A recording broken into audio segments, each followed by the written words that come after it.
de ceux qui sur la terre en ce temps ont reçu le véritable Dieu. Parce que s'il faut remonter dans le temps, nous allons comprendre que Dieu vient sur terre après les millénaires. Il a visité Abraham. C'était environ plus d'1 000 ans ou de 2000 ans avant qu'il puisse paraître au peuple d'Israël. Et après, il fallait attendre beaucoup de temps encore pour qu'il puisse se manifester dans le corps de Jésus. Et aujourd'hui, près de 2000 ans encore, nous disons qu'il est parmi nous dans un homme aimé, Michel Tchidi. Dans l'existence de cette grâce-là, alléluia, elle n'est pas donnée à tout le monde. Voilà pourquoi, quelque part, il est écrit que cela ne dépend de celui qui veut, ni de celui qui court, mais de Dieu qui fait miséricorde. Sa miséricorde a été sur toi et moi, en sorte que dans le monde entier, qui compte plus de 300 pays, il a voulu que ça soit ici, au Congo-Brazzaville, qu'il puisse apparaître au monde entier. Alléluia. En commençant à enseigner d'abord le peuple congolais, étape après étape, démontrant que le Seigneur est au milieu de nous, par la parole, par la puissance. Nous avons les témoignages. Et aujourd'hui, nous confirmons que le Dieu créateur des cieux et de la terre est bien au milieu de nous par son serviteur aimé Michel. Alléluia. Alléluia. Bien-aimé, il est écrit, vous connaissez la vérité et la vérité vous affranchira. Raison pour laquelle nous disons que l'agitation, ce qui se passe dans l'église ou dans les églises, c'est l'agitation. L'agitation ne sauve pas. Le spectacle ne sauve pas. Le miracle non plus. Ce qui sauve, c'est la parole de Dieu. Prêchez le temps convenable. Parce que même la parole de Dieu pour sauver, il faut que cette parole soit donnée au temps convenable. Quand la parole n'est pas donnée au temps convenable, cette parole ne donne pas la vie. Lui dit dans Matthieu, le serviteur fidèle, que je viendrai trouver donner la nourriture au temps convenable. Nous sommes dans un temps, que je dis un temps convenable, où Michel est venu avec un message. Alléluia. Authentique. Ce message qui donne la vie. Ce message qui donne la paix. Ce message qui donne la quiétude. Ce message qui donne le repos pour nos âmes. Mais le même message fait fuir les loups. Ce même message fait fuir les lions. Alléluia. Ce matin encore, cette parole va faire fuir les loups. Cette parole va faire fuir les lions. Mais cette parole va encore donner le repos, la paix, la quiétude, la tranquillité à nous les michelistes, à nous les enfants de Christ qui sont celles de corps et l'esprit. Je voudrais ce matin, alléluia, faire une démonstration des Écritures. Je voulais évidemment qu'on puisse prendre des images avec un bon son, que nous puissions avoir l'occasion de diffuser cela plus tard. Toi qui es ce matin, sois attentif, ouvre tes oreilles, car c'est la parole qui a franchi, car c'est la connaissance qui a franchi. Je vous demande respectueusement de prendre place.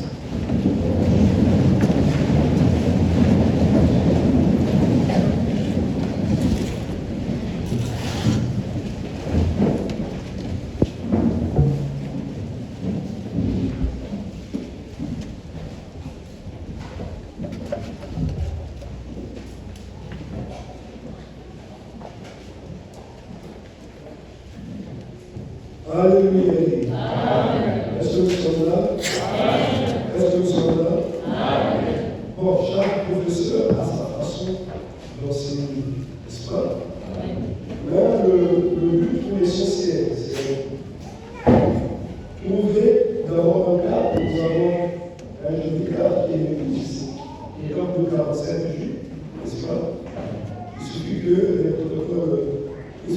travail pour qu'il y ait le silence quand il y a la discipline dans la salle.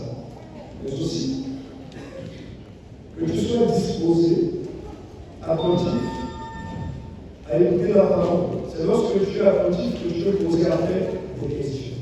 Alléluia. Quand je me vois face de vous, me vient à l'esprit l'idée de vous parler de la Genèse. De la Genèse parce que pour comprendre le temps que nous vivons, il faut comprendre la Genèse. La Genèse, c'est-à-dire l'origine, le commencement. Nous avons des citations comme ça.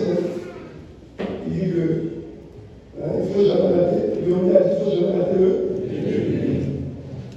C'est Léonie qui a dit. Léonie, c'était le président de notre République. Le troisième, le deuxième. Le deuxième. Léonie a dit, on va rater le. Il était inspiré. Alléluia. Et quelque part, on dit que la fin d'une chose vaut mieux que son. Est-ce qu'il peut y avoir une fin sans commencement? Pour parler de la fin, il faut d'abord parler du commencement. D'accord. Et nous savons aussi que chaque commencement a sa fin. Chaque commencement a sa fin. On peut avoir un autre commencement et avoir une autre fin. Non. Chaque commencement a sa fin. Lévi est né, et c'est Emmanuel qui va mourir. Lévi est né, c'est Lévi qui doit. Donc on a le commencement de Lévi et la fin de Lévi. On ne peut pas dire que Lévi est né et Emmanuel est mort. Puis je dis, chaque commencement a sa fin. Est-ce que vous me comprenez? D'où, aujourd'hui, beaucoup de gens disent que nous sommes au deuil de la fin. Nous sommes au deuil de la fin. Nous sommes au deuil de la fin. Mais si nous sommes au deuil de la fin, c'est qu'il y avait un temps de. C'est qu'il y avait un temps du commencement.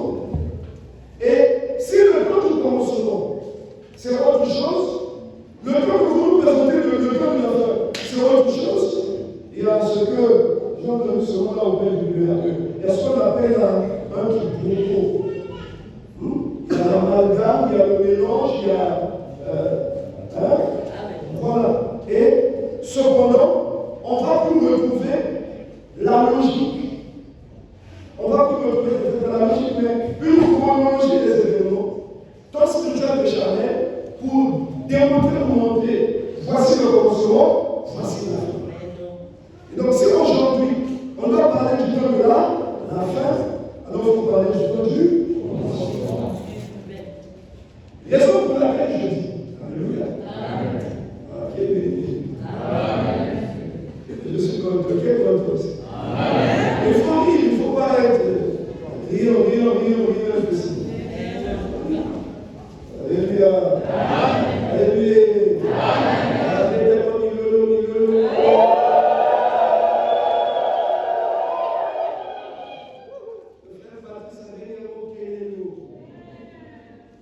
Alléluia. Donc aujourd'hui, comme je le dis, que si un prédicateur qui vient prêcher aujourd'hui, nous sommes au temps de la fin. Donc si un prédicateur qui vient prêcher aujourd'hui dit que Jésus envoie il prêche, il faudrait que sa prédication puisse concorder avec les événements du début. Si sa prédication ne concorde pas avec les événements du début, alors nous avons ici une fin qui ne correspond pas avec notre début. Donc il faut, alléluia, pour recevoir le prédicateur du temps convenable, il faut comprendre le début. Quel est notre début? Si tous comprennent notre début, alors on sort le prédicateur du temps de la fin. Tous on va le connaître. Lorsqu'il va parler, on va dire que oui, ça c'est notre prédicateur. Parce qu'il parle de notre début. Et donc ça c'est notre fin. Et c'est le prédicateur qui arrive. Alléluia. Nous parlons d'une fin qui ne concerne pas notre début. Nous ensemble aussi, on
Je veux parler de là. Je voulais même parler après la fête. Non. Il y a jamais quelque chose après la fête, n'est-ce pas? Bon, on est là pour le Seigneur. Au commencement était là. Au commencement, c'est beau. La parole était avec Dieu. Et la parole était Dieu. En elle était la vie. Et si au commencement était la parole était avec Dieu. Et la parole était Dieu. N'est-ce pas? Vous voyez que lorsque nous lisons la Bible, alléluia, il y a une interprétation littérale, une interprétation, comme on dit, charnelle, et une interprétation comment spirituelle. D'où, à l'école de théologie, on ne peut pas enseigner la Bible dans son côté spirituel. Comme on dit que la Bible est écrite au recto, c'est-à-dire dans une dimension charnelle, et au verso, c'est-à-dire dans une dimension spirituelle. Ce n'est pas le recto qui donne la vie, mais c'est le verso qui donne la vie. Or, pour comprendre la Bible dans le verso, il faut recevoir une révélation. Si tu n'as pas reçu la révélation, tu liras la Bible au recto et ça ne va jamais donner la vie. Après avoir péché, tu auras besoin de faire quoi? D'agiter les pochettes, tu auras besoin de faire quoi? D'imposer les mains, parce que la parole que tu prêches n'a pas d'efficacité, n'a pas de puissance. Parce que tu prêches une parole qui est comment? Voilà pourquoi je dis tous les pasteurs qui, après avoir péché, qui, après avoir enseigné, imposent les mains aux malades, chassent les démons, alléluia, quoi d'autre vous connaissez? Délivrance, fire. Ils disent la Bible correcte. Je suis désolé, ils n'ont pas dit, ils n'ont pas la révélation. Voilà pourquoi la parole qui pêche n'est pas authentique, il ne donne pas la vie, il ne donne pas la puissance. Il est écrit, au commencement était la parole était avec Dieu. La parole était Dieu. Oh, la parole était Dieu. Bon, si je prêche la parole, je prêche qui? Dieu.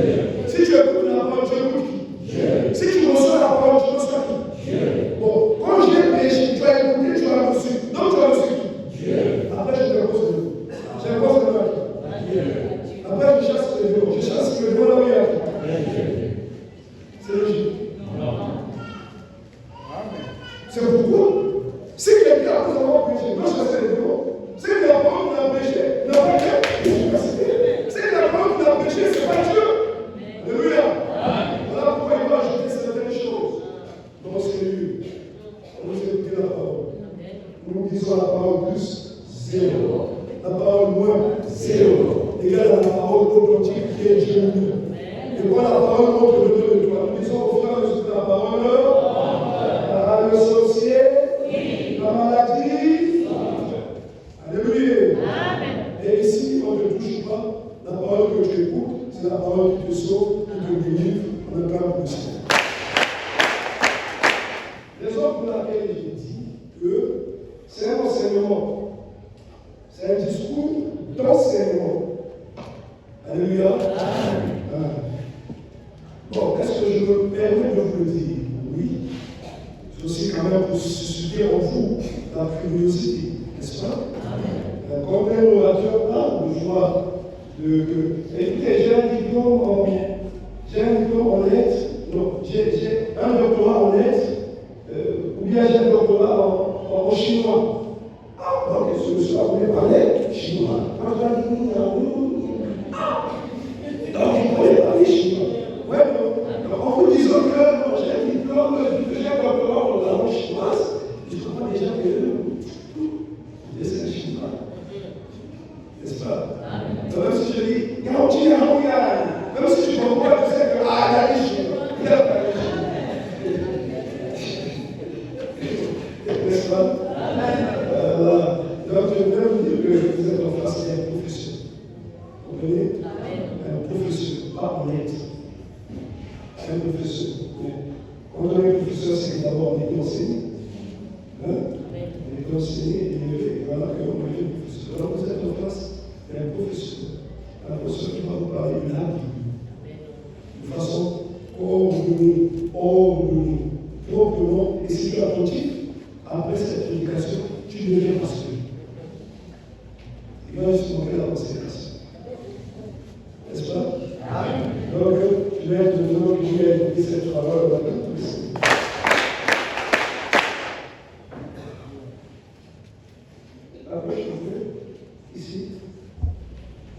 Au commencement était là la parole. N'est-ce pas? Alors lui, c'est la parole. La parole était avec Dieu. La parole était avec qui? Dieu. C'est le nom de Dieu. Et c'est une chose. Au commencement était là la parole était avec Dieu. Et la parole était Dieu. Ah bon, c'est ça. Au commencement était là la parole était avec Dieu. C'est compris aussi.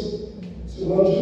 Oui, c'est la parole. Au commencement était la parole était avec Dieu. On ajoute, et la parole était Dieu.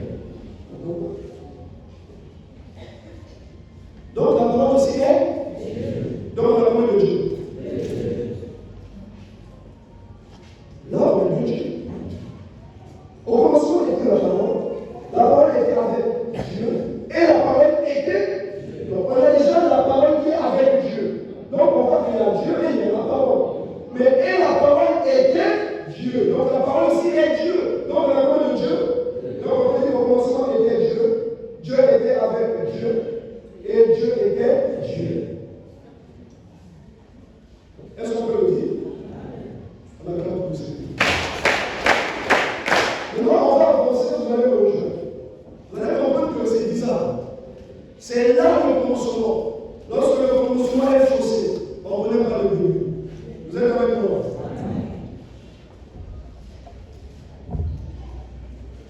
Au commencement était la parole.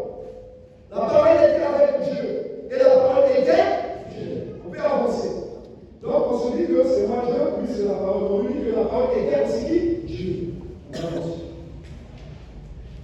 Elle était au commencement avec Dieu. Elle était au commencement avec Dieu. Alléluia. On va élever un peu le niveau de l'intelligence. Je sais que ici, tous ce sont des intellectuels. Donc il faudrait suivre avec moi, parler avec moi pour qu'il y ait la compréhension. Elle était au commencement avec Dieu. Elle est pour qui? La parole. Merci.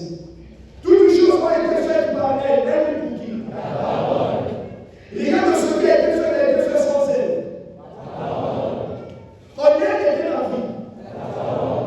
Et la vie était la lumière des hommes. La lumière, lui, dans les ténèbres.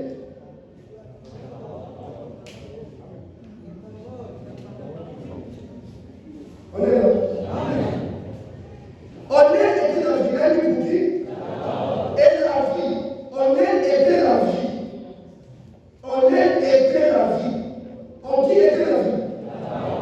Et la vie était la lumière des hommes. La vie était la lumière des hommes. Si on était la vie, donc la parole c'est quoi?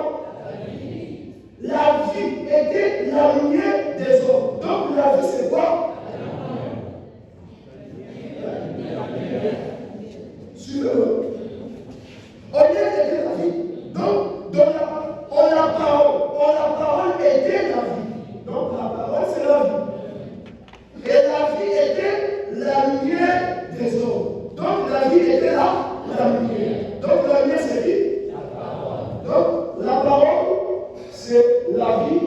La vie c'est la lumière. Donc la parole c'est qui? C'est la lumière. On peut avancer.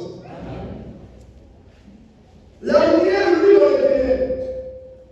La lumière c'est qui? Donc il dit la parole lui donnait. La vie lui donnait. Donc ici la lumière lui donnait les ténèbres. La lumière c'est qui?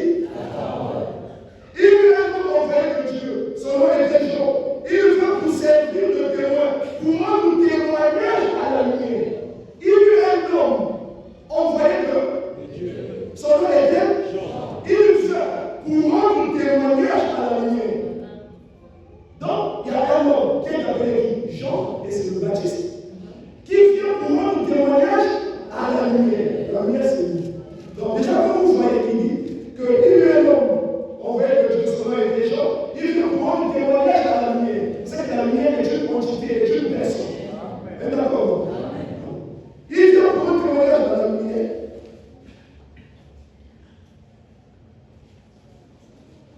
Afin que tous crussent par lui. Jean, il n'était pas la lumière. Il dit pour qui? Jean, il n'était pas la lumière. Donc la lumière, c'est une personne. Mais on vous dit que Jean n'était pas là.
Le Baptiste est venu pour un témoignage à la lumière.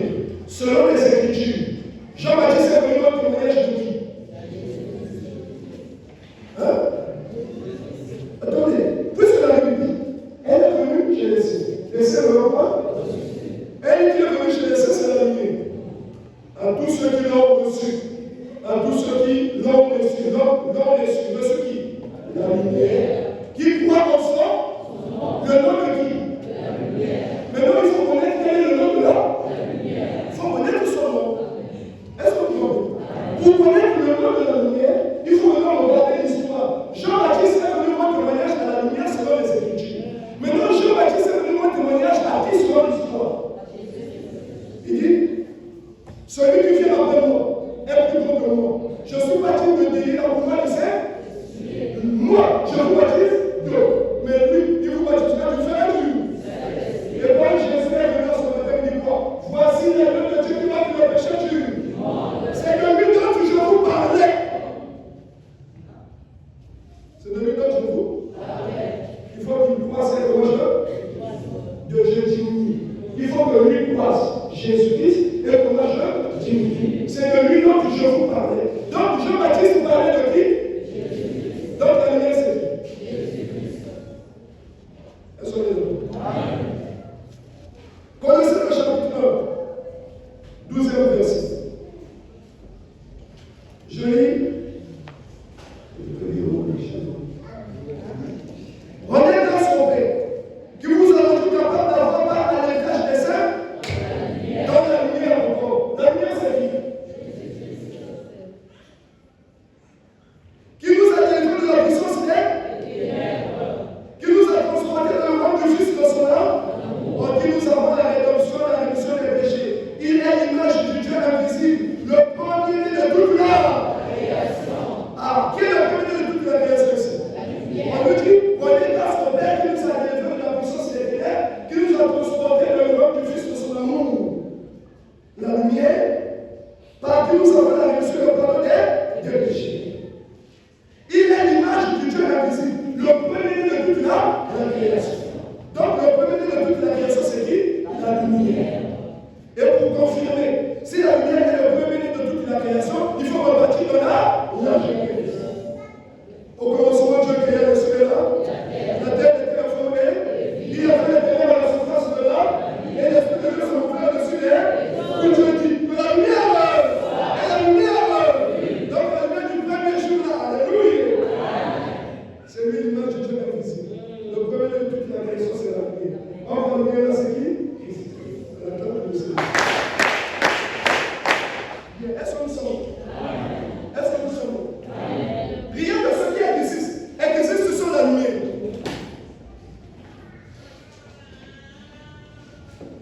C'est là où les gens sont en train de souffrir pour rien. La vérité, c'est le même châti. Alors, il est dit, au commencement, il était là. La parole, c'est qui? La parole, c'est qui? La lumière. Or, au commencement, Dieu dit que la lumière, et la lumière, si c'est moi Dieu, comme je vous ai dit, lui c'est la parole. On dit, au commencement était la parole était avec Dieu. Qui a fait la parole? Dieu dit que la lumière, et la lumière fut. Or, la parole c'est la vie, la parole c'est la lumière. Donc, au commencement, quand Dieu dit que la lumière soit la lumière, donc dès que la lumière était là, on avait Dieu, on avait la lumière. Donc, on peut dire qu'au commencement était la lumière était avec Dieu, et la lumière était Dieu. La lumière était Dieu. Comment? Oh Dieu, ton Dieu est point d'une huile de joie au-dessus des déserts. Donc Dieu appelle la lumière dit Dieu. Parce que rien de ce qui existe sont là. Donc celui qui a fait toute chose, c'est qui? C'est la lumière. Or on a séparé la lumière avec qui? Si la lumière est Dieu, c'est que les ténèbres est qui? Qui a fait la lumière? C'est Dieu. Qui a fait les ténèbres? C'est Dieu. Si Dieu qui a fait la lumière appelle la lumière Dieu, le ténèbres on va l'appeler donc il y a combien de Dieu? Il y a trois dieux.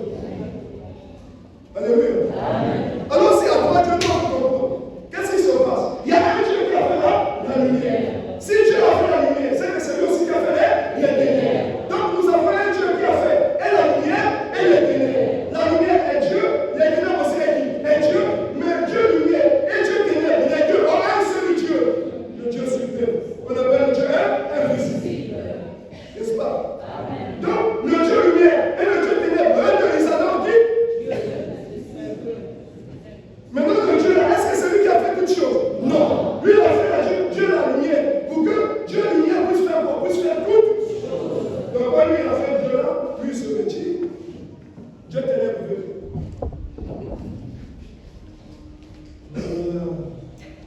Alléluia.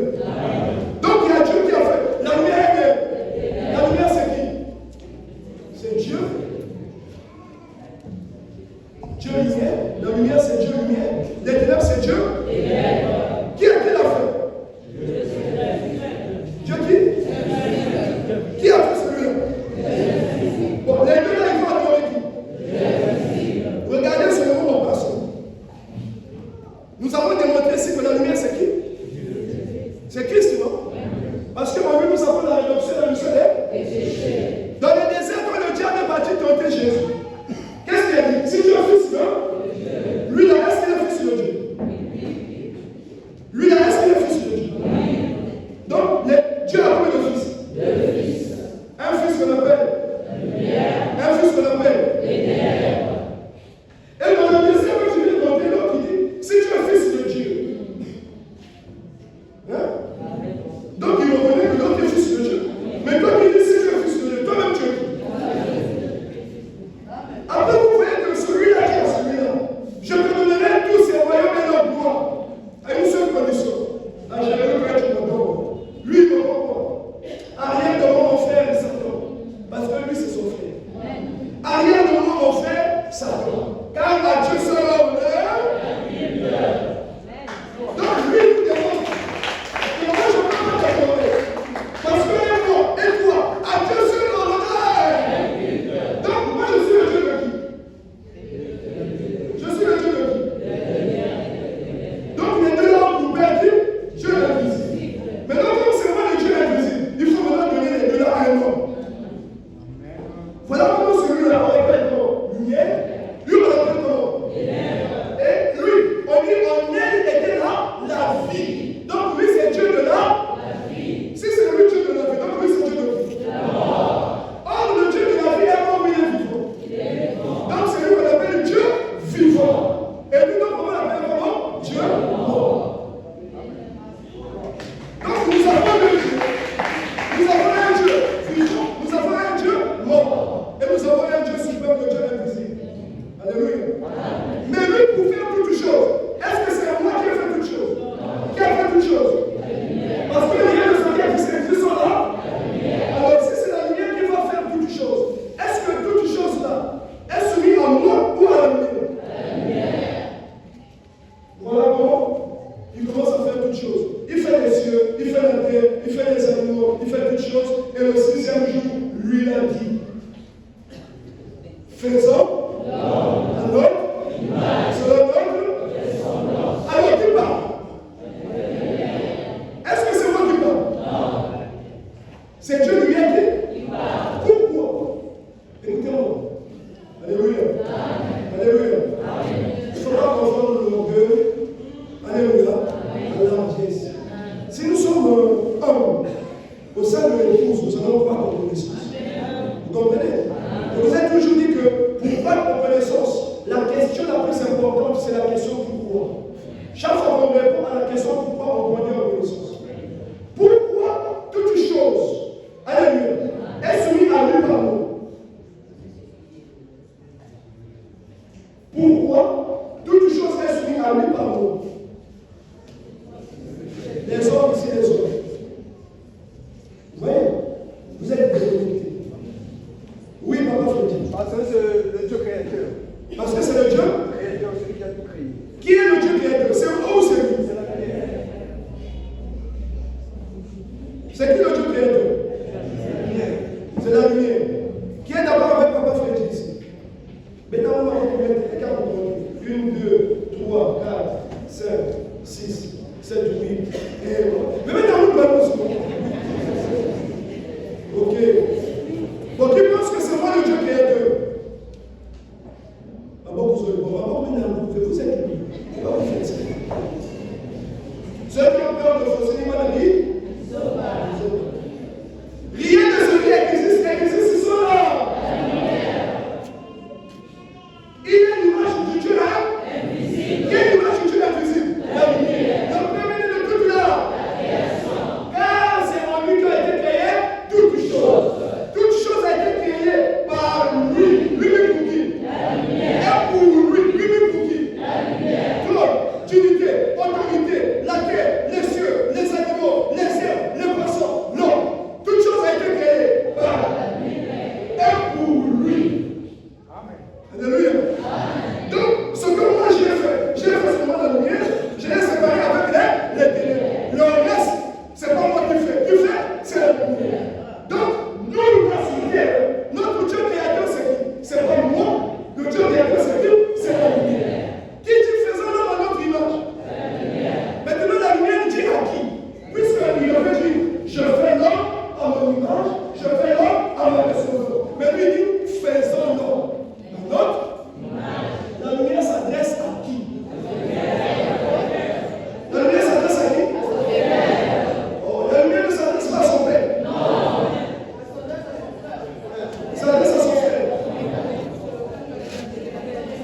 Le Père lui a déjà donné quoi? De faire tout. Dites, question comment? Question comment? Pourquoi Dieu lui est? Il a fait la terre, il a fait les animaux et les poissons. Il est écrit, Dieu dit qu'il y a les poissons, Dieu dit qu'il y a la terre, Dieu dit qu'il y a les airs, Dieu dit qu'il y a les arbres. Pourquoi arriver à l'homme? Dieu dit, faisons. Pourquoi il n'a pas dit faisons la terre, faisons les animaux, faisons les poissons, faisons les peuples? Pourquoi il a dit que la terre, que les airs arrivé à l'homme, il dit faisons? Alléluia. Donc on va constater une chose. Tout le monde de la création, il faisait quoi? Toute chose existe par qui? Toute chose existe par qui? Et pour? Mais arrivé à l'homme, il dit faisons. L'homme à l'autre? Selon l'autre? Donc toute chose existe par lui, sauf une chose. Qui? L'homme existe par eux et pour eux.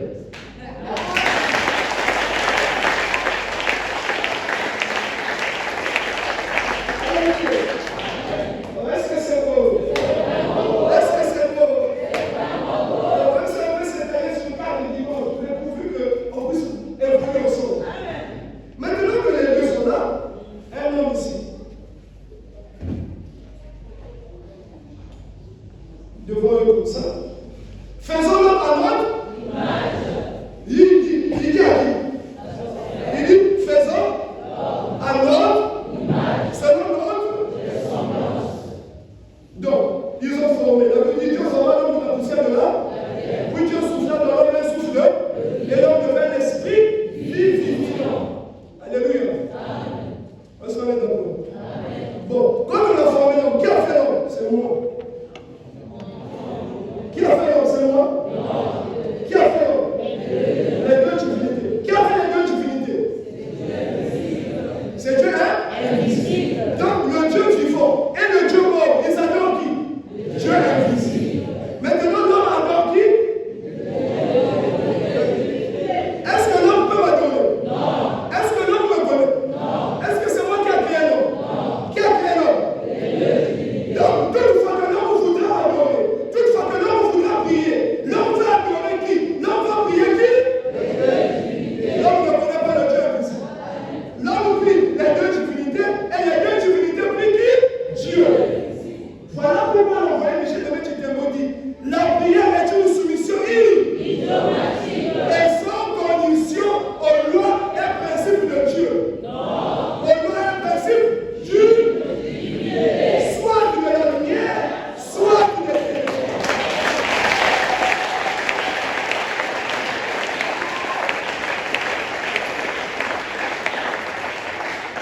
Alléluia.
puisque nous avons un objectif.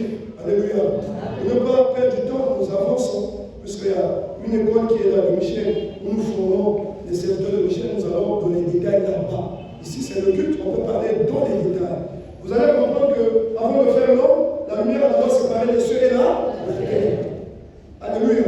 La terre est charnelle, les cieux sont comment? Spirituels. Voilà comment nous avons ces deux divinités. La lumière qui dirige les cieux et les ténèbres qui devaient diriger quoi? La terre. Donc en faisant l'homme, l'homme devra avoir une partie de la terre, l'homme devra avoir une partie des cieux. Voilà pourquoi l'homme sur la terre a besoin des choses sur la terre. Mais aussi quelqu'un peut venir, n'amassez pas les trésors sur la terre où le voleur perce les dehors. Amassez les trésors dans les cieux. Donc l'homme vit sur la terre, l'homme aussi peut vivre dans les cieux. C'est que dans l'homme, il y a la chose de la terre, dans l'homme, il y a la chose des cieux. Pour dire que ceux qui ont fait l'homme, il y a un Dieu de la terre, il y a aussi un Dieu des cieux qui ont fait l'homme. Voilà pourquoi l'homme a besoin des choses et de la terre. Alléluia. Donc quand Dieu fait former l'homme, le corps, la chair, alléluia, est formé par la poussière de la terre. Mais dans l'homme, il y a ce qu'on appelle l'esprit. C'est lui le véritable homme. Quelqu'un est avec vous? Viens un peu, je vais te montrer ça. Quand je finis de prêcher, j'aimerais que les frères et les mamans vous soyez capables de répéter, d'enseigner les autres. Alors, viens ici.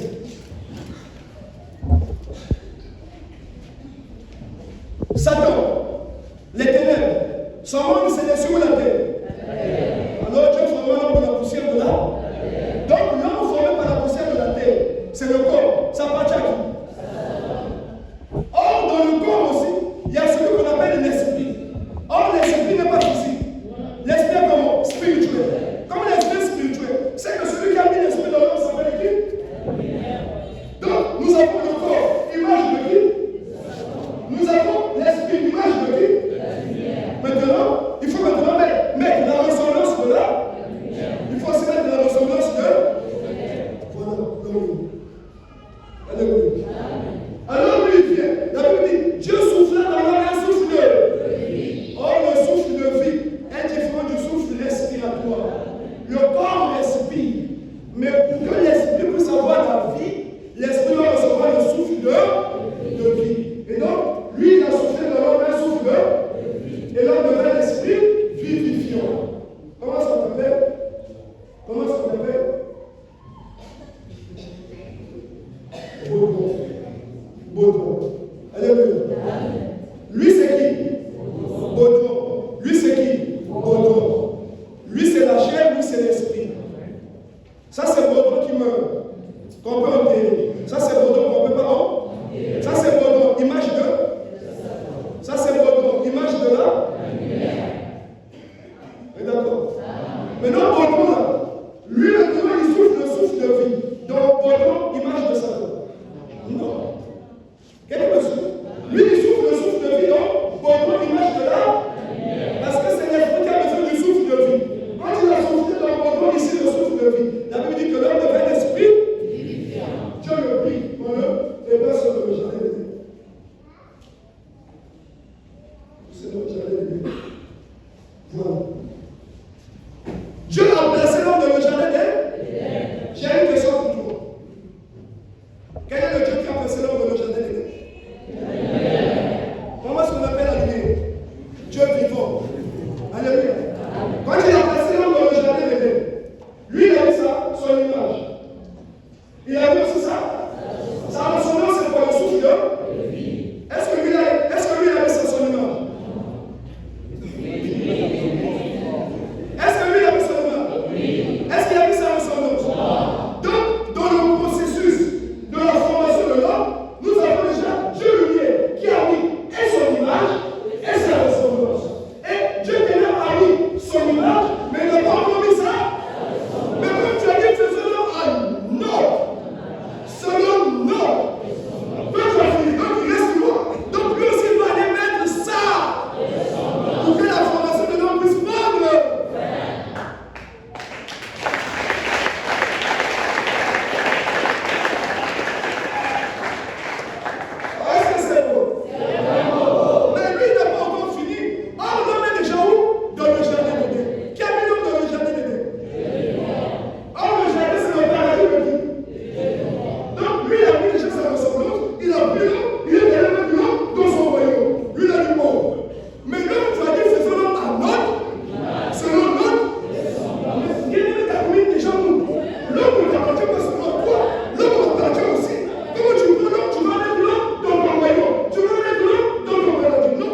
une question pour toi. J'ai une question pour toi. Oh, pour avancer dans la connaissance, il faut poser la question. Faut poser la question. Alors, scientifique de la Bible, pourquoi Dieu a permis à ce que le serpent puisse aller dans le jardin d'Éden? Qu'est-ce que le serpent est allé chercher dans le jardin d'Éden? Oh, mais c'était une volonté permissible de Dieu. Oh, volonté permissible. Volonté permissible. Enfin, pourquoi tu as le sida? Non, c'était une volonté permissible. Explique-nous que même quand on coiffe ma soupe, même là, imaginez que pendant qu'on termine le sida, même le sida, comment tu dis volonté permissible? Si vous entendez quelqu'un dire c'était la volonté permissible, ça veut dire que je ne connais pas. Donc, moi, c'est vraiment comme ça. Or, ici, nous sommes dans la précision. C'est le temps où la vérité est revenue. Ce n'est plus à dire que c'était la volonté permissible. Ici, je vous explique pourquoi. Alléluia. Alors, quand on est dans le jardin, lui, il a eu déjà, il a fini, mais lui, il restait lui. Lui, il devait mettre quoi? Là, je prends le cas, on a. Il n'a pas reçu le jardin, pendant que l'homme était dans le jardin, avant, après la venue, le serpent était le plus puissant de tous les serpents. Que l'Éternel Dieu a fait, il dit à l'enfant. Donc, le serpent nous fait où dans le jardin? Après, le serpent qui est dans le jardin, Dieu a déjà même mis Ève à côté de Adam.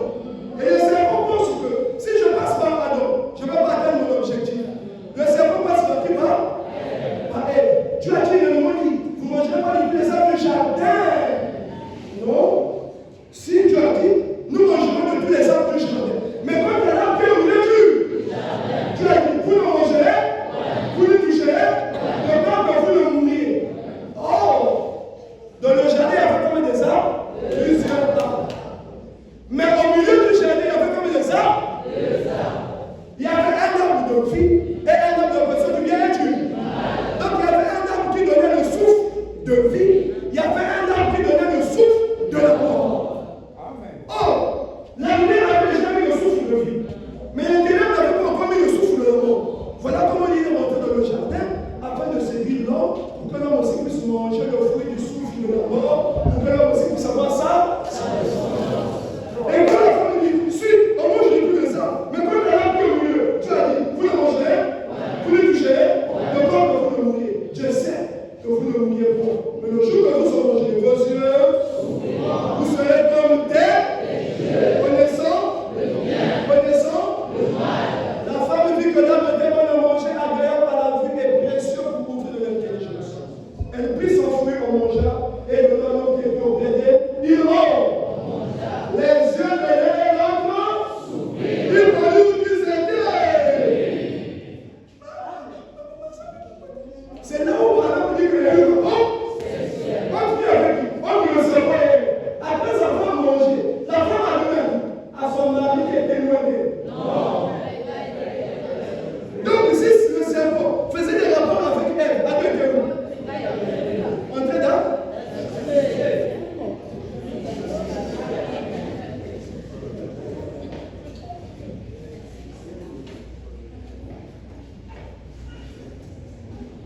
Sénégal, banalisme.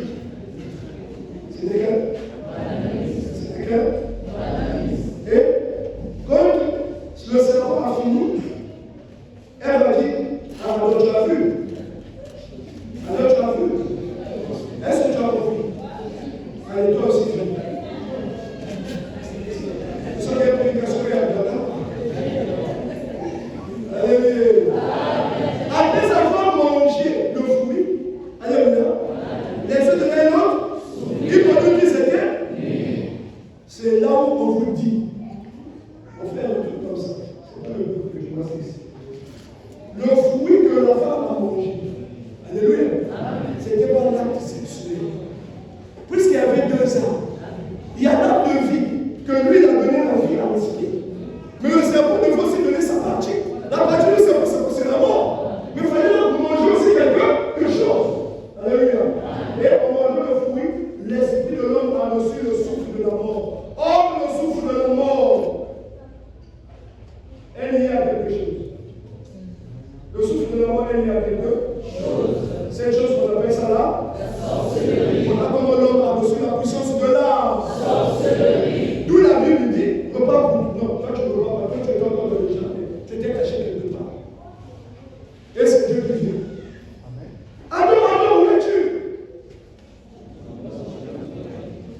Et tu enfanteras avec douleur. Alors, tu ne manges pas la sueur de l'homme. Il a son souvenir. Puis la Bible dit quoi? Dieu dit, voici l'homme est devenu. Bon, Dieu, toi tu es en train de dire, toi tu dis à qui? Dieu dit, voici l'homme est devenu comme l'un de nous. Donc Dieu parle à qui? Il parle à son frère. Voici l'homme est devenu comme l'un de nous. Cette fois-ci, pour la connaissance du bien et du mal. Et quand l'homme a mangé, c'est là où la formation de l'homme a pris fin. Comme l'homme est devenu comme l'un de nous. Mais pour la connaissance du bien et du mal. J'aime la partie. D'avancer ça. De prendre l'acte. De manger, de vivre. Et Dieu chassa l'homme du jardin. Quittez du jardin. Sortez du jardin. Sortez. Allez sur la terre, appelez-nous sur la terre.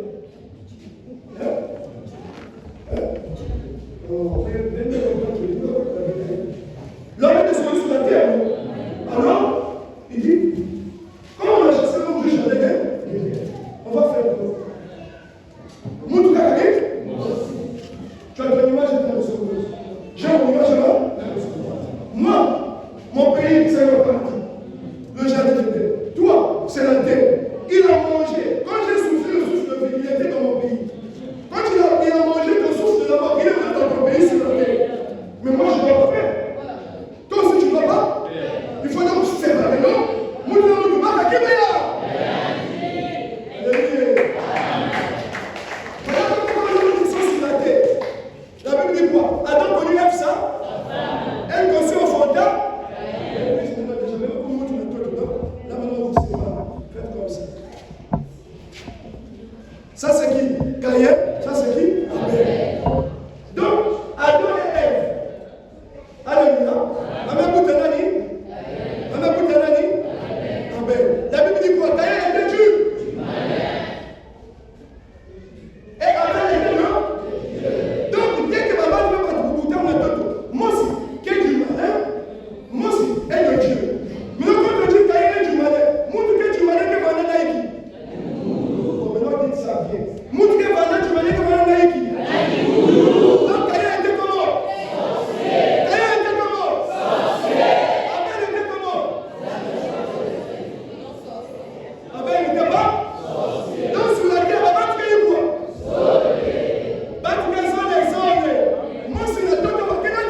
que tu es au fond d'une nzambe. Hein? Ah, papa l'a vu comment t'as bisou? Suivez-le. La Bible dit, Dieu jeta un regard. Dieu jeta un regard. Maintenant, je peux faire. C'est pas la Bible. Dieu jeta un regard.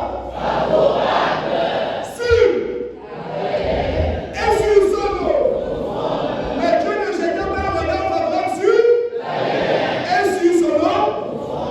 Donc, lorsque les deux sont allés offrir l'offrande à Dieu, Dieu a accepté l'offrande de qui? Il a refusé l'offrande de qui? Question.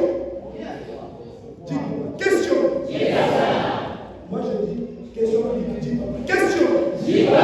Question. Pourquoi Dieu a accepté l'offrande d'Abel et Abel? Pourquoi Dieu a refusé l'offrande de Caïn et Caïn? Hein? Non, nous c'était la leçon ça. Oui, mon frère. Parce que Caïn a la sémence du malin. Parce que Caïn a la sémence du malin. Mais Dieu pour tout le monde, mon frère. Non. Comment? Dieu vivant est pour ceux qui n'ont pas la sémence de la sorcellerie. Dieu le mort est pour ceux qui ont la sémence de la sorcellerie. Donc le problème dans la offrande d'Israël, c'est pas Caïn, c'est pas Abel. Le problème donc c'est Dieu.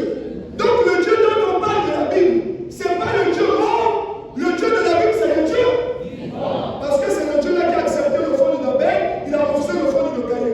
Donc l'unique problème, c'est parce que Caïn n'était pas en face de son Dieu. C'est de lui aussi, on devait accepter son offrande.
Non, dis-nous seulement ce que vous connaissez là. Nous, on nous disait que non, parce que Caïn, il a emmené, il avait des hésitations pour donner la réponse ici, donc il a dit, il a enlevé, donc Dieu a vu ça, il n'était pas content.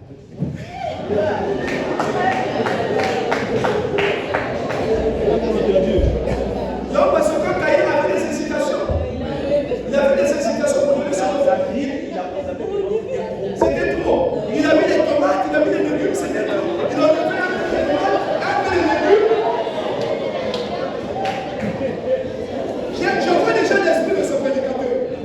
Il veut te dire que mon frère, si l'offrande que tu as emmenée, tu enlèves un peu.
Isaou était très velu. Il était très velu. Et son père était velu. Donc, ils ont dit que non, Dieu ne voulait pas la personnalité d'Isaou, tellement qu'il était trop velu, et il était chasseur. Donc, il ne veut pas.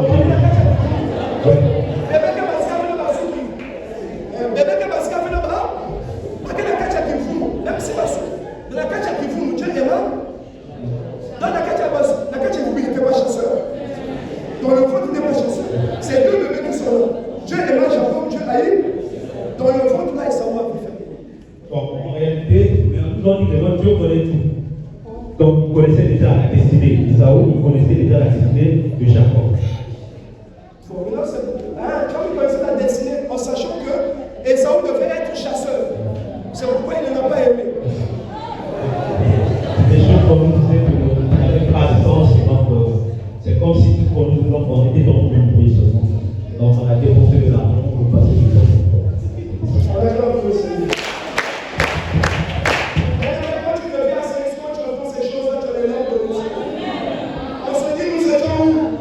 Là, ce soir, on vu. Au Dieu tout-puissant qui nous a donné les mêmes chrétiens. Pourquoi Dieu aimait Jacob? Parce que Jacob, lui, là, appartenait. Pourquoi Dieu n'a pas aimé Esaou? Aujourd'hui, je peux te le dire, dis ça clairement. Esaou était sorcier. Alléluia. Donc le Dieu de la Bible, ce n'est pas le Dieu mort. Le Dieu de la Bible, c'est le Dieu vivant. Il est de la lumière. Et voilà pourquoi Jésus dit, le Fils de l'homme, alléluia, est venu chercher et sauver ce qui était perdu. Ce qui n'était pas perdu, ce n'est sorcier. Celui qui n'était pas perdu était sorcier. Et si tu es sorcier, tu n'es pas le Dieu, tu n'es pas le Fils du Dieu vivant. Ça veut dire que la Bible ne te parle pas à toi. La Bible ne s'adresse pas à toi. Moïse n'est pas venu pour toi, Jésus n'est pas venu pour toi.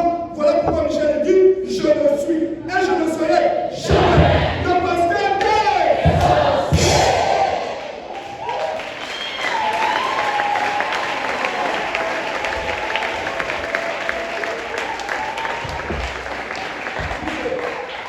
Alléluia. Alors ça peut pas t'asseoir. Nous ne parlons pas de toi ici. Sorcier, fils de Satan, va t'asseoir. Caïn quitte.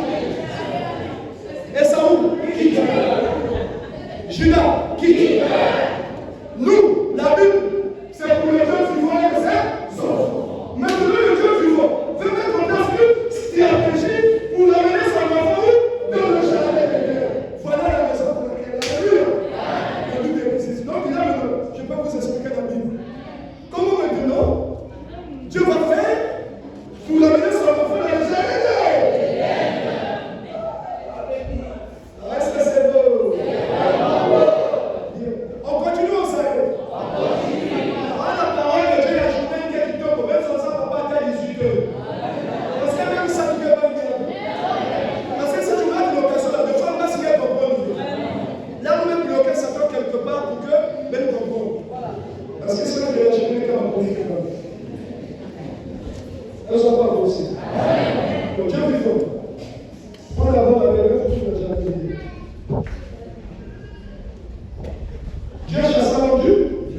Pourquoi tu as chassé l'homme du jardin? Parce qu'il y a vraiment là. Donc, qu'est-ce qui a fait la séparation de toi et Dieu?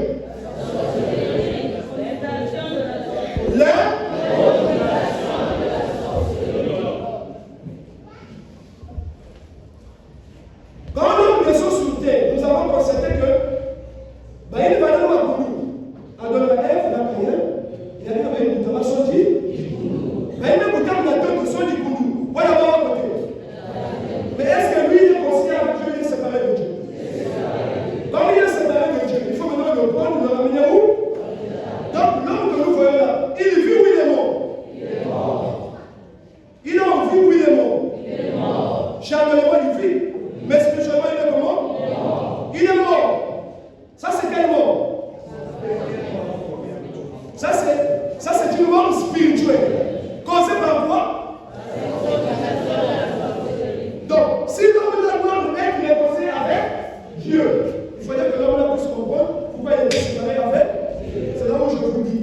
Il ne peut pas y avoir réconciliation entre deux personnes qui se sont séparées sans connaître la cause de la séparation. Donc si l'on est séparé de Dieu, il faut connaître la cause de la séparation afin de faire la réconciliation. Est-ce qu'on est d'accord? Or ici, l'homme est séparé de Dieu à cause de l'improvisation de l'âme. Est-ce que lui est sorcier? Non. Mais pourquoi il est mort? À cause d'Adam. Parce que la mort d'une seule personne a donné la mort de tout le monde. Comme il est sur la terre, il est séparé de Dieu spirituellement. Il est séparé de Dieu à cause de l'improvisation de la sorcellerie. L'homme là pour repartir là-bas, il faut régler le problème de là. Maintenant que l'homme vient sur la terre, l'homme en question dit, sans loi c'est lui qui parle, sans loi je vivrai. Charnellement spirituellement. Sans loi je vivrai. Charnellement spirituellement. Quand la loi fait le péché, plus moi je mourrai. Charnellement spirituellement.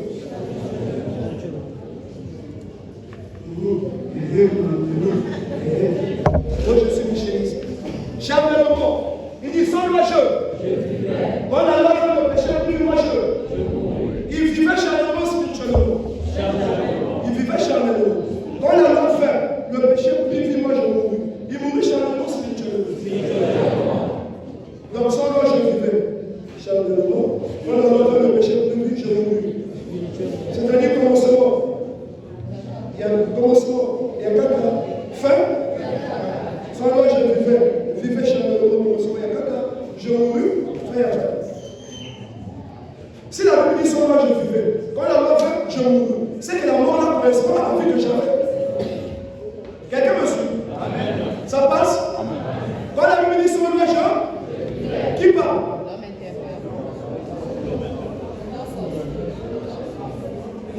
C'est le non-sorcier qui parle. Celui qui n'a pas là, c'est lui qui dit sans loi je, il vivait charnellement spirituellement. Voilà, nous allons commencer l'enseignement dès lundi matin. Culte à Souka, culte à lundi, mercredi, jeudi, vendredi. Si vous ne comprenez pas la loi et la foi, c'est la clé de la Bible. Voilà pourquoi la parole de Dieu est sacrée. Aucun pasteur ne maîtrise la Bible. Quand on le dit, ce n'est pas de l'orgueil, c'est comme ça. Vous allez comprendre pour maintenant. Alléluia. Donc l'homme qui dit son loi, je vivais. Ce n'est pas la chair qui vivait. Puisque Dieu ne sauve pas la chair. Dieu sauve quoi? L'esprit. Quand il dit son loi, je vivais, il parle de son esprit. Que sans la loi, je vivais pour moi. Mais quand la loi fait le péché, plus que moi, donc l'homme a constaté sa mort. L'homme est arrivé de là. Sinon, sans la loi, pour lui, il fait quoi? Mais est-ce qu'il vivait? Réellement, il était comment? Il était séparé de Dieu. Normalement, il était séparé de Dieu. Maintenant, quand la loi fait, tu ne tueras, tu ne commettras pas d'acte. Là, on prit conscience que, j'ai péché, j'ai commis l'adultère, j'ai volé. Donc, par la loi, on dit, maintenant que la loi est là, le péché, plus moi je. Donc, la loi a amené à l'homme là une deuxième mort. Puisque selon sa conscience, il n'était pas mort, selon sa conscience, il vivait. Or, normalement, il était comment? Séparé de Dieu. Mais comme lui pense que ce n'est pas moi qui ai mangé le fruit, mais tu n'as pas mangé le fruit, mais tu n'es pas avec Dieu, tu es séparé. Toi, pour repartir là-bas, tu dois manger le fruit de l'arbre que Dieu a protégé. Vous êtes d'accord avec moi? Voilà pourquoi lui pense qu'il a la vie. Or, il est séparé de Dieu. Donc, pour lui redonner la vie, il fallait d'abord lui donner encore une deuxième mort. Et la deuxième mort est venue par quoi? Par la loi. Quand la deuxième mort arrive, par la loi a produit quoi? Le salaire du péché, c'est là. Voilà pourquoi lui maintenant il dit, misérable que je suis. Il me délivrera du corps de cette mort. Grâce soit rendue à Jésus notre Seigneur et alléluia. Bon, Papa Michel, il n'y a pas à comparer. S'il vous plaît, comparez les enfants. Ne parlez pas de Michel. Tu ne connais pas Michel, ne parle pas de lui. Le mystère de l'expiation restera jusqu'à la fin du monde. Un mystère complexe. Un seul homme est venu révéler le mystère de l'expiation. Et même Michel dit, lui, il est misérable que je suis. Qui me délivre du corps de ses cœurs? Mais ce n'est pas lui qui doit te délivrer. Qui doit te délivrer? C'est lui. Donc, à quel moment il a eu besoin de son Dieu? Avant la loi, il ne fait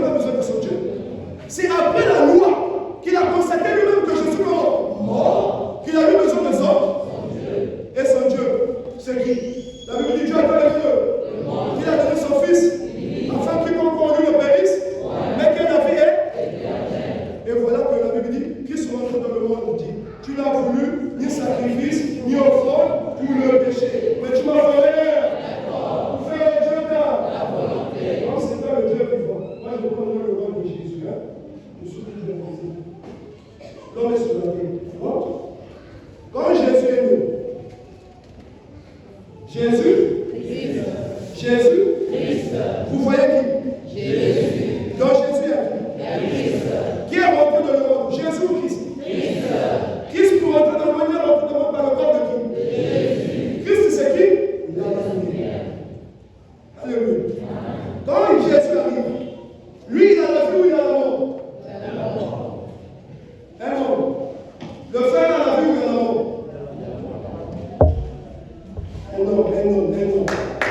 Le frère a la vie ou il a la mort? Il vit ou bien il est mort? C'est lui qui a dit misérable que je. Donc il n'est pas en vie, il est mort. Alléluia. Maintenant ma question. Le frère a combien de morts? Il a combien de morts? Deux morts. La première mort, c'est à cause de quoi? La séparation de l'homme avec Dieu, causée par l'intronisation de l'homme. La deuxième mort, causée par quoi? Par là? Peut-être quelque chose va venir. Même le micro. La mort menait quoi? Donc le péché menait là? La mort. Tiens. Donc il est mort parce qu'il est séparé de deux. Il est mort parce qu'il a deux. Donc il a combien de morts? Deux morts. Maintenant quand il a deux morts, Jésus qui s'arrive. Alléluia. Pour que lui puisse repartir dans le jardin, il faut enlever combien de morts? Il faut enlever les deux morts. Quelqu'un comprend? Voilà pourquoi Jésus-Christ arrive. Dieu a tant aimé il a donné son fils.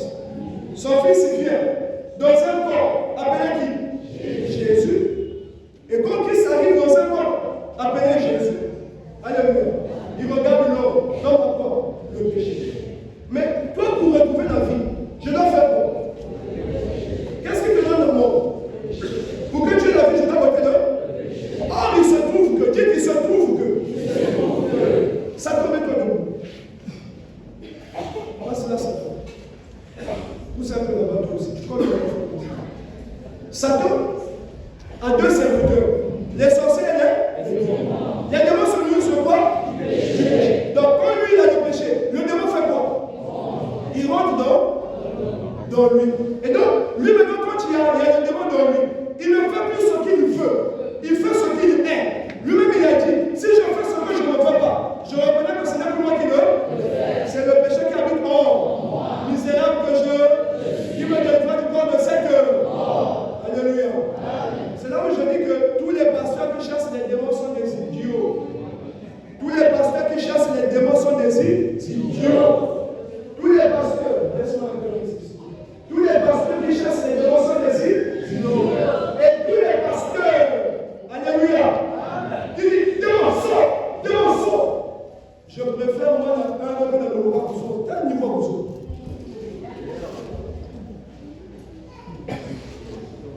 Tout à l'heure, moi, figure bien, moi, comme pastoral, je pensais que tu étais intelligent, tu parles avec éloquence, on met que tu ne sauras pas. Malheur à la personne qui se fera conduire par un pasteur idiot, ton âme est en danger. Voilà pourquoi vous rêvez toujours les maris de nuit, les femmes de nuit, la situation avec le message, parce que ton pasteur c'est un mercenaire. Quand on fait des choses, il faut faire ça selon Jésus. C'est lui le fondement. Nous avons parlé du fondement. Hein? Quand Christ arrive, qui le menace? C'est le démon. Le démon le menace. À cause de quoi? Du péché. Est-ce que Jean-Baptiste a dit, voici l'agneau de Dieu qui ôte les démons du monde? Jean-Baptiste a dit quoi? Voici l'agneau de Dieu qui ôte le péché. Si le démon se nourrit du péché, et qu'on enlève le péché, est-ce que le démon va encore rester? Le démon va faire quoi? Si le maître lui-même le fondement n'a pas enlevé le démon, mais enlevé le péché, donc pourquoi tu enlèves le démon? Jésus ne t'a pas envoyé. Quand la pratique arrive, on sait que tu es un mercenaire. Tiens, pourquoi le petit là-bas? Alors, le démon est là. Quand Jésus dit ça, il dit, prenez du vécan sur ses morts. Le sang de l'agneau s'est rendu pour plusieurs pour la rémission de vos. Oui, maintenant je vais aller vite parce que c'est des enseignements. Je vais aller vite parce que je ne peux pas finir la prédication sans parler de Dieu. Donc soufflez en me donnant les oreilles et votre attention. Buvez ceci, non? Le sang de l'agneau s'est rendu pour plusieurs pour la rémission de vos. Alléluia. Voilà comment Jésus prend le péché du monde. Hein? Est-ce que Jésus, en prenant le péché, qu'est-ce qu'il fait dans lui? Non. Tiens-moi. Ce qui s'est passé dans le jardin de Gethsémani restera une folie. D'où Paul dit, la prédication révélation de la loi du fruit pour ceux qui une sagesse pour nous qui sommes sauvés. Où est la folie? Où est la sagesse? Si vous dites que le sauvegarde soit apporté sur la bénédiction, où est la folie? Où est la sagesse? On vous demande la folie et la sagesse. Dans le livre de Matthieu, le chapitre 26, il dit quoi? Et il sait. Elle est. Alléluia. Donc il y a eu un mystère. Viens. Jésus c'est le moyen. Christ est l'équitable. Jésus qui s'est éloigné. Alléluia. Est resté sur la terre. Christ qui a quitté Jésus est rentré où? Dans le ciel. Parce qu'il est venu comme souverain sacrificateur des biens à. Il a traversé le tabernacle le plus beau, le plus parfait, qui n'est pas fait des mains d'homme, c'est-à-dire qui n'est pas de cette. Il est rentré une fois pour tout dans le ciel même. Alléluia.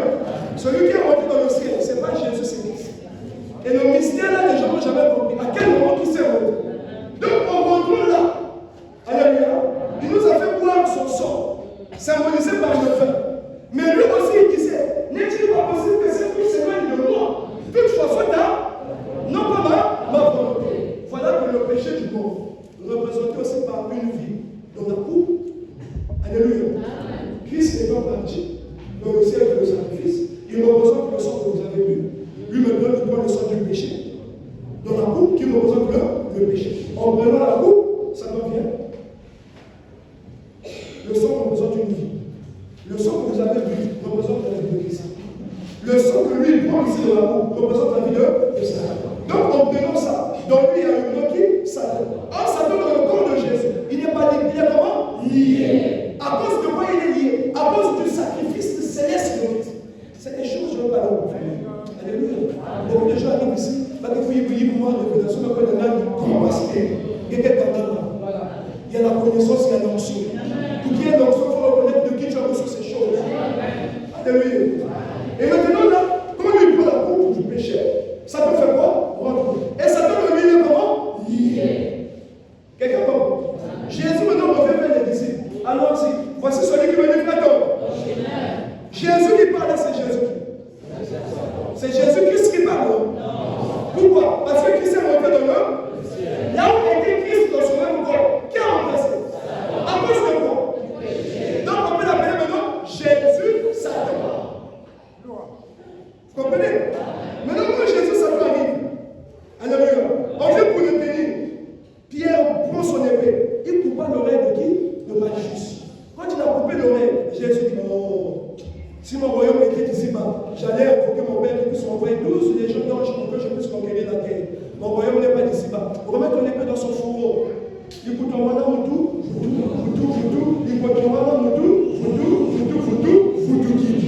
alléluia. Donc il fait comme ça. Attrape un bon tour de bois. Voyez un jour où il y a un pour que ma s'y vienne. Et tout ça, ça se passe. Ça peut dans le corps de Jésus comment? Lié. Christ est où? Dans le ciel. Allez, on prend Jésus, on commence à l'intérieur. Alléluia. On arrive là où les deux posent Pilate. Il dit, mais cet homme n'a rien fait. Pourquoi voulez-vous le tuer? Il dit, crucifiez-le. C'est vrai. Ok. Pilate dit, comme l'homme là est irréprochable, moi pour sauver Jésus, Pilate voulait sauver Jésus. Il dit, c'est par maintenant qu'on va vous préparer. Le scandale va arriver. Malheur par qui le scandale arrive. Tout ce qui se passe à l'intérieur de Dieu. Alléluia. Vous devez changer de dimension de compréhension. Ça, c'est ma mission. Parce que jusque-là, je vous regarde. Vous voyez la Bible au recto. Vos yeux, ma vie, sont bien fou. Mais le fou. Il y a ma vie, sont bien fou. Quand tu vois même une personne en mouvement, tu le fixes. Hein? Il y a bien de il y a tortue, il y a bien mis sur le fond. Je vais atterrir. Parce que c'est ça la mission. J'ai pensé que vous dites, pourtant je pensais qu'on devait être moins que ça. Alléluia. Pilate voulait rendre libre Jésus. Il prend Barabbas, un gros bandit. Il place Barabbas là. Il dit, aujourd'hui c'est une journée où on libère un prisonnier.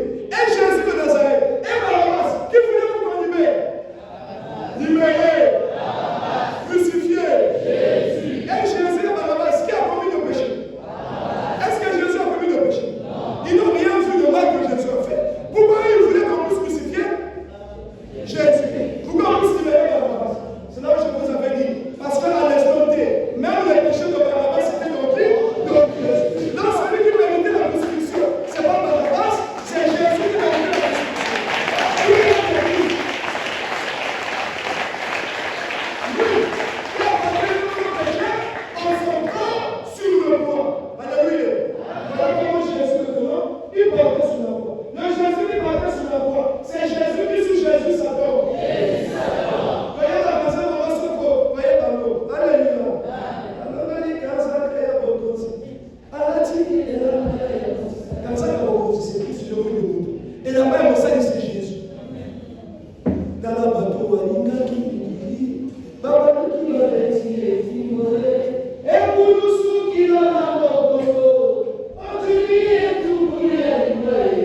Le jour qu'ils seront trop tard, on va déjà fêter, que la Satan va me fêter, va me fêter. Et quand on est dans la voix, il dit, elle a besoin d'un point. Il dit, mon Seigneur, que Dieu vous bénisse. Que Satan me bénisse. Alléluia. Est-ce que nous sommes là? Et après avoir lié Satan pour mille ans, Jésus est ressuscité dans le corps. Il est mort, Jésus s'est mort. Il est ressuscité, Jésus. Il revient pour vers les disciples. Quand il revient vers les disciples, il dit, oh, que votre cœur ne se trouve. Croyez en Dieu. S'il n'y avait pas plusieurs de dans le paradis de mort, je vous l'aurais dit. Et qu'elle me suit. Maintenant que moi, je m'en vais au Père, vous, attendez-moi. N'ayez pas peur. Attendez-moi. Alléluia. Et quand il parle maintenant aux apôtres, quelqu'un me suit. Qui parle aux apôtres? C'est Jésus-Christ. Après la résurrection. Ça fait déjà comment? Lié. Quand ça fait lié, l'apôtre là, dont Jésus est en train de parler, il a eu la vie ou n'a pas eu la vie? L'apôtre là, il a eu la vie ou n'a pas eu la vie? C'est là maintenant. C'est là où je dis maintenant qu'il faut ma conférence sur la terre. Celui-là, qui lui a redonné la vie? C'est Jésus, non? Après la résurrection de Jésus, l'apôtre Pierre, il a la vie ou il n'a pas la vie? Il n'a pas la vie. Hein? Jésus est venu arranger le problème de la première mort ou le problème de la deuxième mort? Oh, sans loi, je vivais. Cette personne qui disait sans loi, je vivais, il était mort, mais il ne savait pas. Donc il n'avait pas droit à la vie éternelle là-bas. Il n'avait pas droit au jardin là-bas. Quelqu'un me suit? Donc quand Jésus est venu ôter le péché, il a seulement ramené l'homme à son état avant la loi. Il n'a pas ramené l'homme à son état avant la séparation.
dit ce qui t'a séparé de vous. Maintenant, vous connaissez la vérité. Donc, quand tu l'as dit, j'ai beaucoup de choses à vous. Ah, vous ne pouvez pas y apporter maintenant. Mon esprit de vérité sera venu. Lui, le consolateur, il vous donnera le cœur. Oh, il dit dans Jean 6, je suis le chemin, la vérité et la vie. Pourquoi tu dis encore? Quand l'esprit de vérité sera venu. C'est qui l'esprit de vérité? C'est qui toi-même tu dis que tu es le vérité? Il n'y a pas deux esprits de vérité. L'esprit de vérité, oui. Alors, l'esprit de vérité qui devrait revenir, c'est qui? Puisqu'il dit, je m'en vais, si donc je vous ai pas dit toutes choses, parce que vous ne pouvez les porter maintenant, c'est-à-dire, lors de mon retour, je vous ferai connaître toutes choses. Et c'est là où je te prendrai et je te ramènerai dans le jardin. Dis ce que je dis. Ah, dis ce que je dis. Ok, donc. Maman, elle a essayé. Bête à moi, quel est le meilleur solution.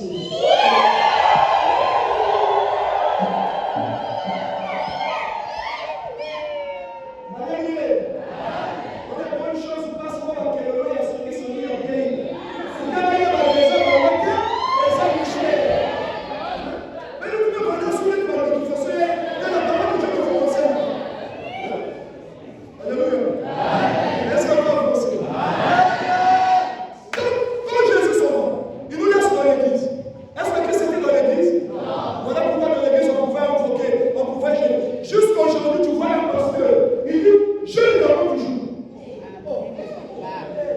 C'est-à-dire, il a pris sur la bâtisse. Si quelqu'un dit aujourd'hui que je vais ouvrir une église, qu'est-ce que l'église? Le rassemblement des enfants de Dieu, on est là. Quel est le rôle de l'église? L'église sert à veiller aux enfants de Dieu en attendant que le Christ puisse revenir. En attendant le retour de Christ, le diable qui était lié, alléluia, il est sorti de sa prison. Il est rentré dans l'église pour avoir du monde. Et dans l'église, quand tu le vois, il ne se manifeste plus par les démons, il se manifeste maintenant par les sorciers. Toi, le pasteur, tu viens ouvrir une église dans une époque où le diable est déjà dans l'église. Là, c'est l'église que tu vas ouvrir, le diable sera. Dis-moi, quelle année tu as ouvert l'église? Tous les pasteurs qui ouvrent les églises, ils ouvrent l'église ensemble avec ça. Parce que ça fait déjà donner l'église. Quand tu dis je vais à l'église, c'est comme si tu disais je vais chez. Oui, c'est ça que vous dans l'église. Non, aujourd'hui, si toi tu te lèves dimanche pour aller à l'église, tu vas chez. Parce que c'est là où? Dans l'église. Est-ce qu'on comprend ça? Donc maintenant là, nous qui sommes dans l'église, qui est Dieu, je suis plus dans l'église. Tous ceux qui sont dans l'église, le diable est déjà là, son parole lui-même qui. Et maintenant, ceux qui sont dans l'église sont devenus des hommes égarés. Et ils ont besoin de quoi? Ils ont besoin d'un pasteur, ils ont besoin d'un évangéliste, ils ont besoin d'un docteur, ou ils ont besoin du retour de Christ. Quelle est la promesse que l'église attend? Quelle est la promesse que l'église attend? Est-ce que l'église attend l'ouverture d'une église? Non. L'église attend? Quand Christ va venir, il va faire quoi? Il va nous emmener où? Bien. Dites que oui. Comment nous on va savoir que le Christ en question est revenu? Voilà pourquoi je vous ai dit. Si vous ne connaissez pas le, vous ne pouvez pas connaître là. Qu'est-ce que c'est par l'homme de Dieu? Lui-même Jésus, il a ramené le peuple perdu en donnant la solution à la deuxième mort. On a donné le problème de la deuxième mort, mais il devait revenir lui-même pour régler le problème de la première mort. Or, aujourd'hui, l'église, nous avons un problème. Ce n'est plus le péché qui est, c'est la manifestation de la sorcellerie. Comment sur la terre on saura que l'homme qui se présente, c'est lui le retour de Christ? Si c'est possible, il vient nous parler pourquoi l'homme était séparé de Dieu. S'il vient nous expliquer ce qui nous a séparés de Dieu, et qu'est-ce qu'il faut faire pour repartir de le jardin? C'est le Christ. Moi j'ai resté un homme qui s'appelle Emmanuel Jésus. Il dit je vous prends de l'église à l'épouse. Il dit ce qui nous a séparés de Dieu, c'est l'intronisation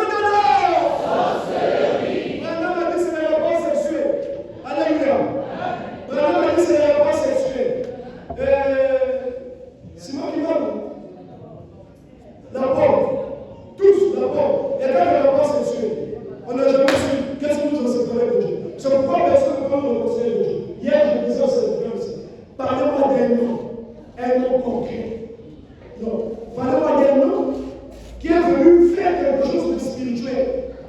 Concrètement, qui est venu changer le cours des événements spirituels. C'est moi qui parle. Branham. Qui est mis? Tu connais quelqu'un? Mouton? Emmanuel Ndié? Wallace? Parle-moi d'un Tabou Philippe.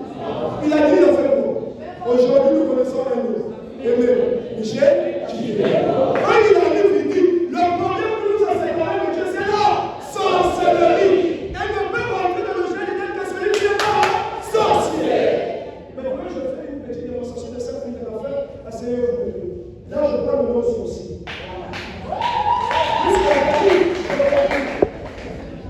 Alléluia. Alléluia.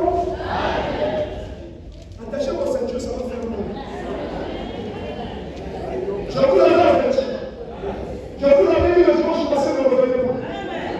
Je vous l'avais dit dimanche passé, ne revenez plus. Qu'est-ce que Dieu a voulu faire ici? Établi? Bien. Est-ce que l'église c'est la place des sorciers? Jésus est venu redonner la vie à celui qui avait perdu. Il n'était pas sorcier. Michel arrive aujourd'hui. Alléluia.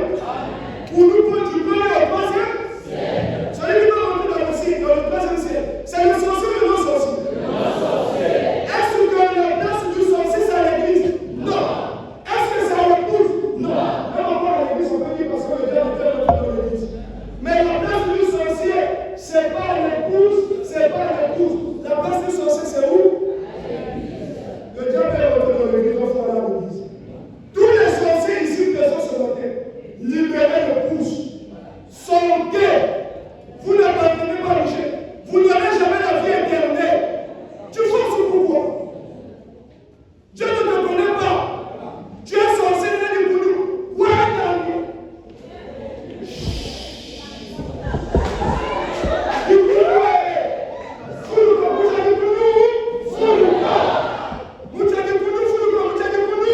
Vous